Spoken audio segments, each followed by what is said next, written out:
Carly's Toolbox, a podcast for women building sovereign, self-led lives.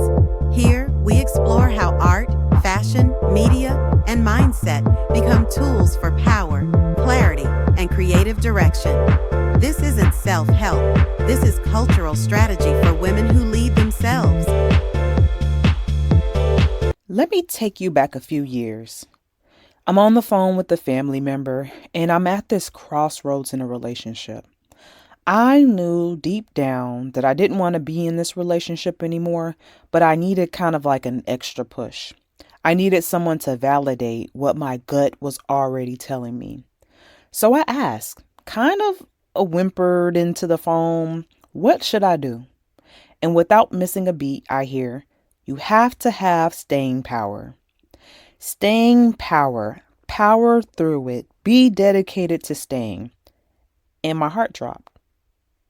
Not because I was going to follow that advice, but because in that moment, I realized something profound. Today, we're talking about something a lot of us struggle with, but don't say out loud. And that's this idea that sometimes in order to meet yourself, you have to decenter your family. And I know that sounds harsh. I know for some of you that might feel uncomfortable to hear, but if you've ever felt like your family's voice is louder than your own, this episode is for you. By the end of this episode, you're going to walk away with practical tools for creating distance, strategies for hearing your own voice, and permission to prioritize yourself without guilt. But before we dive in, if you're new here, welcome. And if you've been with me for a minute, hit subscribe so you don't miss any episodes. And if this one resonates with you, share it with someone who needs to hear it. And like it so we can find other women who need this too. All right, so let's get started. So back to the phone call. When I heard you have to have staying power, my heart dropped because I realized I didn't have anyone in my life who would give me advice that aligned with the life I actually wanted to live. I wanted to honor myself without compromise. I wanted to fulfill my own wishes and desires. I wanted to be selfish in the most beautiful way. And I had a whole committee of women in my family who didn't know how to live that, be that, or even give advice for that. And here's the thing. Some people have families that are warm, comforting spots where they can discover themselves, experiment, dig deep, explore, and fail. And if that's you, that is so beautiful. Hold on to that. But others have family that dictate how things are and expect you to abide. For me, my family was religious, self-sacrificial, male-centered, and domineering. It almost felt like you couldn't have the space to figure out what you wanted because their voice was so strong, so present that it didn't always allow room for you. And that's the real problem. It's not that your family is bad. My family, they're not bad. They are great people. I love them dearly. And it's not that they don't love you. It's that their voice is sometimes so loud you can't hear your own. Their expectations are so heavy you can't figure out what you actually want. So what did I do? I had to depend on myself. I leaned into this gift I have of attracting mentors and women who actually model what I want. The more I created a chosen family, the less I depended on my actual family. And then the distance came. I stepped back from all of my family except my sister. And I wasn't mad at them. Well, maybe a little. But honestly, I was more angry about the lessons they instilled. The women they were trying to construct me to be. The philosophy they live by. It was the antithesis of me. And I had to build a new framework. So I know some of you are listening and thinking, okay, that's nice, but how? Like, what do I actually do to create this distance? And so I'm going to break this down into two parts. The first part is tools for stepping back, and the second is how to hear your own voice once you created that actual space. So part one, tools for stepping back. Tool number one, the pause button. When family calls or texts with advice you didn't really ask for, you don't have to respond immediately. You can give yourself 24 hours, let their words sit, Then ask yourself, does this align with what I want? If not, you can either not respond or respond with something simple like, I appreciate you sharing. This buys you time and protects your energy, and it stops you from engaging in debate. Tool number 2, therapy or coaching. And I'm serious about this one. You need someone outside of your family system to help you identify what beliefs are yours and what beliefs were handed to you. A good therapist will help you separate your voice from the chorus of voices you grew up with. This is not optional if you're serious about the work. Tool number 3, journaling with intention. Not just Dear Diary, journaling. I'm talking about writing prompts like, what do I believe about relationships? What do I actually want my life to look like? Then write it down without editing.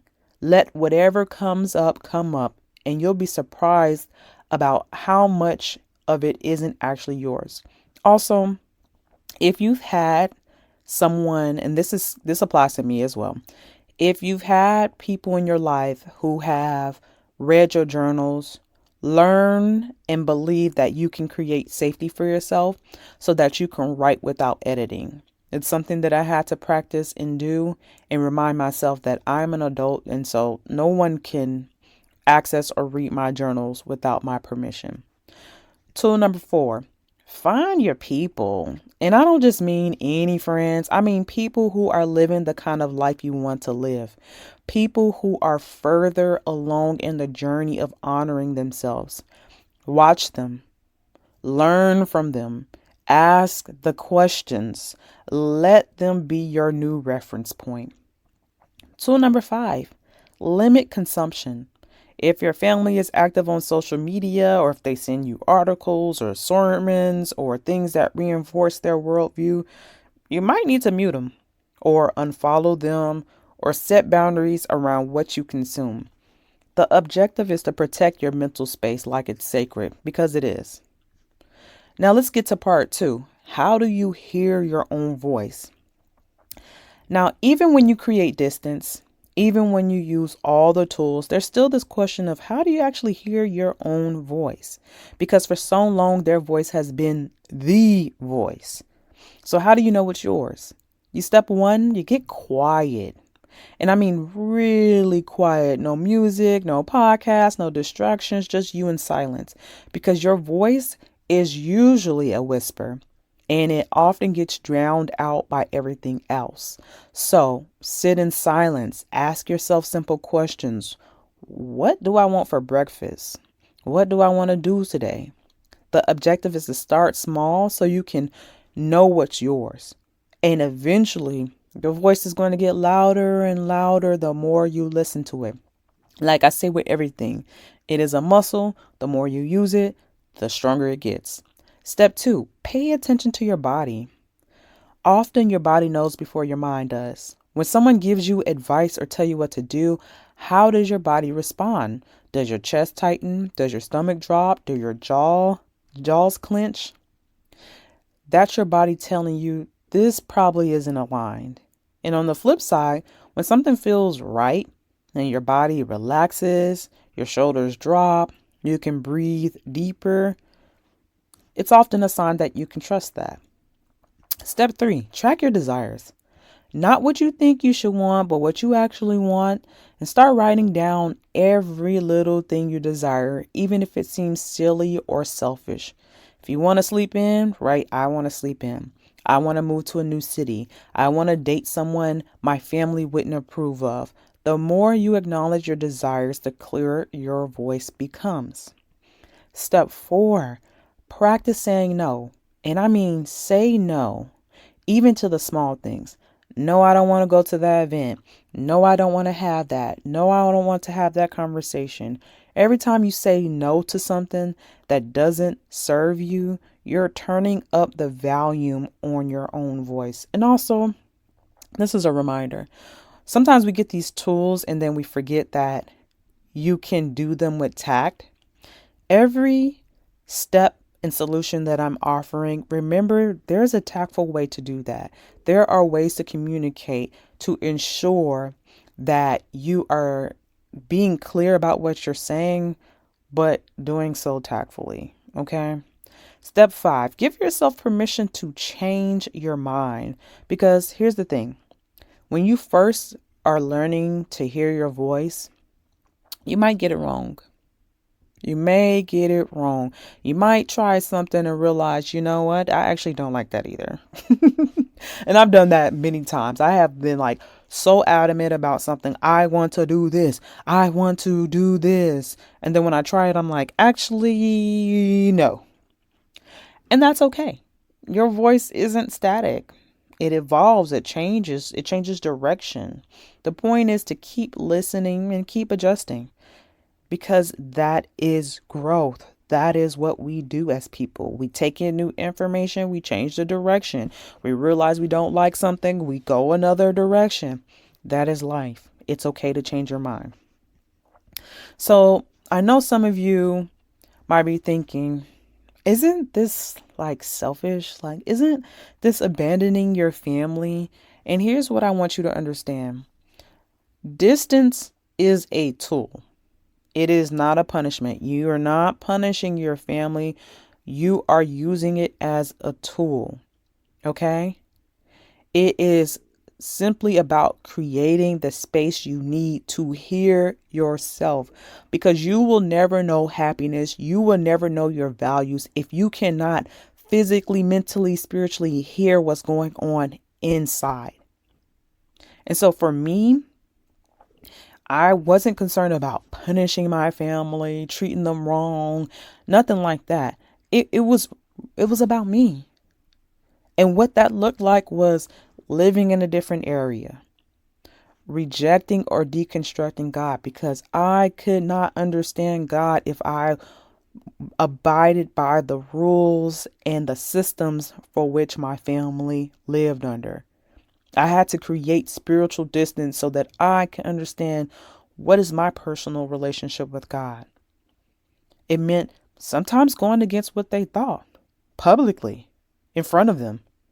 It meant creating boundaries so that if they tried to convince me or tell me what the right, quote unquote, right way is, I could simply not reply. It looked like being financially independent. And this is a big one.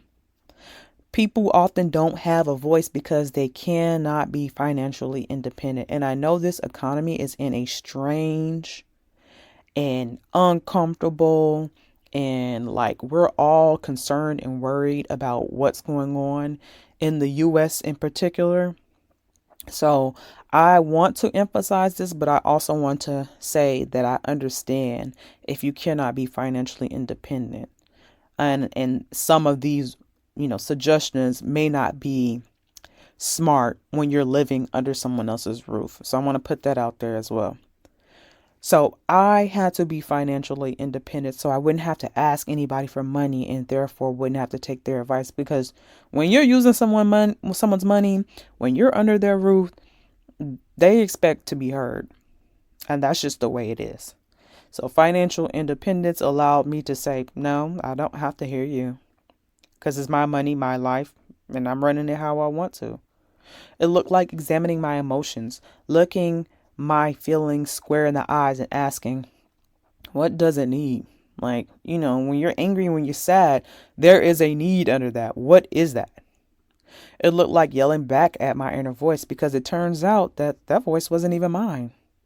There was a voice in my mind that was saying something. I'm like, this is hurting me. It's hurting my feelings. I can't see myself, me, saying that to me. Who the hell is talking to me? I had to yell back and tell it to back the fuck down. It looked like destroying and deconstructing everything I learned about life, love, people, and spirituality, and asking myself, what is truly beneficial and what is hindering my growth? Sometimes your family, they only know so much. Sometimes they know survival. And for stages that you are trying to go, or stages that you are at, sometimes those survival strategies, they hinder your growth, and they're not beneficial for where you're at. So you have to look and decide what you need to snip and what is something that you can keep. And so when there's a new crop, right? And I'm going to use a farming analogy. When there's a new crop that must grow, the first thing farmers do is clear and till the field. They clean it out. They clear out the dead. They clear out old crops. They till the ground so that, it's more aeration, so you can get better nutrients. And so when you're looking for your truth, your values, your beliefs, sometimes you have to do the same. Sometimes you cannot grow something new in soil that's packed down with everyone else's expectations, their rules, their understanding of life, their understanding of God, their understanding of everything. Sometimes you have to clear that field first. And once the field is clear, you finally get to see what's been underneath it all the nutrients. You get to plant what you actually want to grow.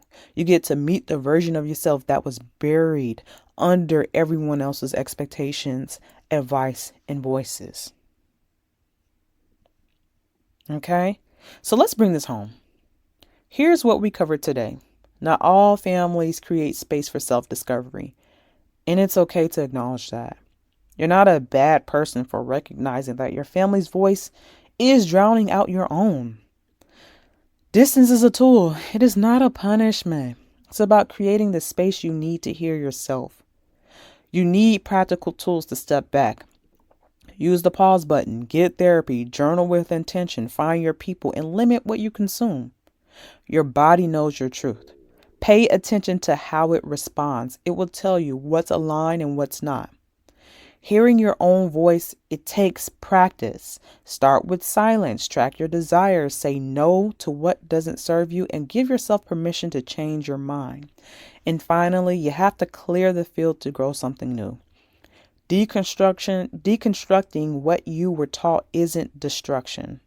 It's preparation for who you're becoming. So, here's what I want you to do today. And it's just one thing. Sit in silence for 5 minutes. If you can't, meditation is hard. I'm not going to lie. It is very hard. So if it's 30 seconds that you can only do for right now, do that. In that time, no phone, no music, no distractions, and ask yourself one question. What do I actually want? And don't edit it. Don't judge it. Just write down whatever comes up. And that's it. That's your first step toward hearing your own voice.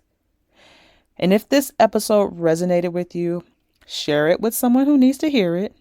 Tag me, because I always want to have conversations with you guys. And sometimes you guys forget that, I want to hear your feedback. So please give me feedback, because it's how I get better. It's how I grow.